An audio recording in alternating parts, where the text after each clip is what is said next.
अफगानिस्तान ने पाकिस्तान के हुक्मरानों के होश उड़ा दिए हैं। तालिबान ने ऐसा दांव चला है जिसकी किसी ने कल्पना भी नहीं की थी। भारत को मिला अब तक का सबसे बड़ा और चौंकाने वाला सरप्राइज। पाकिस्तान की 200 कंपनियों पर एक झटके में ताला लग गया है और हिंदू कुश के पहाड़ों में अब वही नाम गूंजने वाला है, मेड इन इंडिया। ये सिर्फ व्यापार नहीं, ताकत के संतुलन में आया एक निर्णायक मोड़ है। अरबों की खेप एक झटके में कचरे के ढेर में फेंक दी गई जब तालिबान ने रातों रात सरहद पर अपनी लक्ष्मण रेखा खींच दी। एक फैसला और पूरे क्षेत्र की तस्वीर पलट गई। ऐसे संकट की घड़ी में भारत एक बार फिर संकट मोचन बनकर सामने आया। डूबती हुई अफगान सांसों को मिली नई संजीवनी, एक भरोसा, एक गारंटी कि अंधेरे में भी उम्मीद बाकी है। ये खबर सिर्फ किसी व्यापारिक समझौते की नहीं है, ये उस कूटनीतिक तमाचे की गूंज है जो बिना हाथ उठाए सीधे पड़ोसी मुल्क के गाल पर रसीद कर दिया गया है। जैसे जैसे 2025 अपने अंत की ओर बढ़ा, सरहद पार ऐसा भूचाल आया कि सिर्फ रावलपिंडी ही नहीं बल्कि दुनिया के बड़े बड़े रणनीतिक विश्लेषकों के सारे समीकरण भी हिलकर रह गए। एक चाल और पूरा गेम पलट गया। एक तरफ वही अफगानिस्तान जो कभी हर मौके पर पाकिस्तान से दोस्ती की कस्में खाता था, भाई भाई के नारे लगाना नहीं थकता था, लेकिन जैसे ही इम्तिहान का वक्त आया उसी भाई की पीठ में ऐसा खंजर उतारा कि देखने वाले भी सन्न रह गए। और दूसरी तरफ भारत, जिसने न कोई शोर मचाया न कोई ढिंढोरा पीटा, खामोशी से सधे हुए अंदाज में ऐसी चाल चली कि पूरी बाजी ही पलट गई।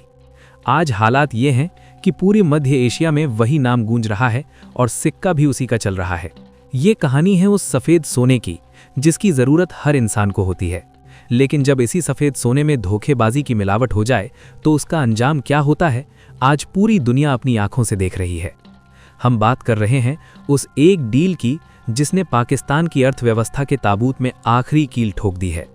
और उसी एक फैसले ने भारत को दुनिया के सामने एक ऐसे मसीहा के रूप में खड़ा कर दिया है जिसका फिलहाल कोई तोड़ नजर नहीं आता। लेकिन सवाल यही है, आखिर वो कौन सा जहर था जो पाकिस्तान सरहद पार भेज रहा था? क्यों एक ही रात में सैकड़ों ट्रक बॉर्डर पर जाम कर दिए गए? और भारत ने ऐसा कौन सा गेम चेंजर ऑफर टेबल पर रख दिया कि काबुल के दरवाजे दिल्ली के लिए पूरी तरह खुल गए? ये सवाल साधारण नहीं है और इनके जवाब उससे भी ज़्यादा चौंकाने वाले हैं। इस पूरे खेल के पीछे की अंदरूनी कहानी हम आपको आगे बताएंगे, पर उससे पहले सीट बेल्ट कस लीजिए और वीडियो के अंत तक हमारे साथ बने रहिए, क्योंकि आज जो खुलासे होने वाले हैं वो सचमुच आपके रोंगटे खड़े कर देंगे। दोस्तों, कहानी की शुरुआत होती है एक भरोसे के टूटने से। पाकिस्तान और अफगानिस्तान का रिश्ता हमेशा से खट्टा मीठा रहा है, लेकिन व्यापार, खासकर दवाओं का व्यापार, एक ऐसी डोर थी जो दोनों को बांधे हुए थी। पाकिस्तान को लगता था कि अफगानिस्तान उसके बिना जी नहीं सकता। उसे लगता था कि काबुल के अस्पतालों में अगर मरीज को गोली खानी है तो वो कराची या लाहौर से ही बनकर आएगी। इसी घमंड में पाकिस्तान ने एक बहुत बड़ी गलती कर दी। उसने अफगानिस्तान को अपना डंपिंग ग्राउंड समझ लिया। यानी जो माल दुनिया में कहीं नहीं बिक पा रहा, जो घटिया क्वालिटी की दवाइयां खुद उनके अपने लोग नहीं खाते, वो सब उठाकर ट्रकों में भरकर अफगानिस्तान भेजा जाने लगा। लेकिन वो भूल गए कि अब काबुल में वो पुरानी सरकार नहीं है जो आंख मूंद कर सब मान ले। वहां वो लोग बैठे हैं जो अपनी शर्तों पर जीते हैं। 2025 के नवंबर महीने में तालिबान सरकार के सब्र का बांध टूट गया। जब उन्होंने अपने लैब्स में पाकिस्तानी दवाओं की जांच करवाई तो रिपोर्ट देखकर उनके पैरों तले जमीन खिसक गई। जिसे वो दवा समझकर अपने मरीजों को दे रहे थे, वो असल में मिट्टी और चौक पाउडर से ज्यादा कुछ नहीं था। कई मामलों में तो ये दवाइयां असर करना तो दूर, मरीजों की जान के लिए खतरा बन रही थीं। बस फिर क्या था, काबुल से एक फरमान जारी हुआ और उसने पूरी पाकिस्तानी फार्मा इंडस्ट्री में हड़कंप मचा दिया।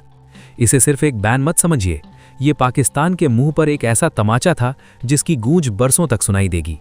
उन्होंने साफ कह दिया, हमें तुम्हारी ये जहर जैसी दवाइयां नहीं चाहिए, अपने पास रखो अपना कचरा। बॉर्डर पर लगा ट्रकों का जाम, पाकिस्तान की बर्बादी का मंजर। अब जरा उस मंजर की कल्पना कीजिए। तोरखम और चमन बॉर्डर, जो पाकिस्तान और अफगानिस्तान के बीच की जीवन रेखा माने जाते हैं, वहां आज सन्नाटा नहीं बल्कि मातम पसरा है। हजारों ट्रक कतार में खड़े हैं। उन ट्रकों में अरबों रुपए की दवाइयां भरी हैं जो धूप में तप रही हैं, खराब हो रही हैं। पाकिस्तान फार्मास्यूटिकल मैन्युफैक्चरर्स एसोसिएशन के लोग अपनी सरकार के सामने रो रहे हैं, गिड़गिड़ा रहे हैं। उनका कहना है कि करीब $200 मिलियन, यानी भारतीय रुपयों में बात करें तो लगभग 1600-1700 करोड़ रुपए का सीधा नुकसान हो रहा है।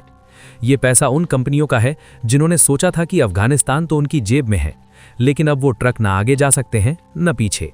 वो दवाइयां अब एक्सपायर हो रही हैं, बिल्कुल वैसे ही जैसे पाकिस्तान की साख एक्सपायर हो चुकी है। वहां के व्यापारियों का कहना है कि उन्होंने बरसों मेहनत करके अफगानिस्तान में अपना मार्केट बनाया था, अपनी ब्रांडिंग की थी, लेकिन एक झटके में सब मिट्टी में मिल गया। और सबसे बड़ा डर उन्हें ये नहीं है कि उनका माल खराब हो रहा है, उनका असली डर ये है कि अब इंडिया आ गया है। उन्हें पता है कि एक बार भारतीय दवाइयां अफगान बाजार में घुस गईं तो फिर पाकिस्तानी दवाओं को कोई मुफ्त में भी नहीं पूछेगा, क्योंकि भारतीय दवाओं की क्वालिटी और उनकी कीमत का मुकाबला करना पाकिस्तान के बस की बात नहीं है। ये डर अब हकीकत बन चुका है। एंट्री होती है फार्मेसी ऑफ द वर्ल्ड की। जब एक दरवाजा बंद होता है तो दूसरा खुलता है, लेकिन यहां तो भारत ने पूरा गेट ही तोड़ दिया है। जैसे ही पाकिस्तान के लिए दरवाजे बंद हुए, भारत ने बिना देर किए अपना हाथ आगे बढ़ाया। लेकिन ठहरिए, ये कोई खैरात बांटने वाली बात नहीं है, ये शुद्ध बिजनेस है, और वो भी ऐसा बिजनेस जिसमें दोनों का फायदा है। भारत को दुनिया की फार्मेसी कहा जाता है। हम अमेरिका से लेकर यूरोप तक को दवाइयां बेचते हैं। हमारी जेनेरिक दवाइयां दुनिया भर में अपनी क्वालिटी और कम कीमत के लिए मशहूर हैं। जब काबुल में दवाओं की किल्लत शुरू हुई और मरीजों की जान पर बनाई, तो उनकी नजरें सबसे पहले भारत पर गईं, और भारत ने भी निराश नहीं किया। खबर निकल कर आई है कि एक बहुत बड़ी डील साइन हुई है। 100 मिलियन यानी करीब 840 करोड़ रुपए का एक समझौता हुआ है। ये डील एक भारतीय दिग्गज कंपनी जाइडस लाइफ साइंसेज और अफगानिस्तान की रोफीज ग्रुप के बीच हुई है। सोचिए, जहां कल तक पाकिस्तान का एकाधिकार था, वहां आज भारत की सबसे बड़ी फार्मा कंपनी शान से दाखिल हो रही है, और ये एंट्री धमाकेदार है।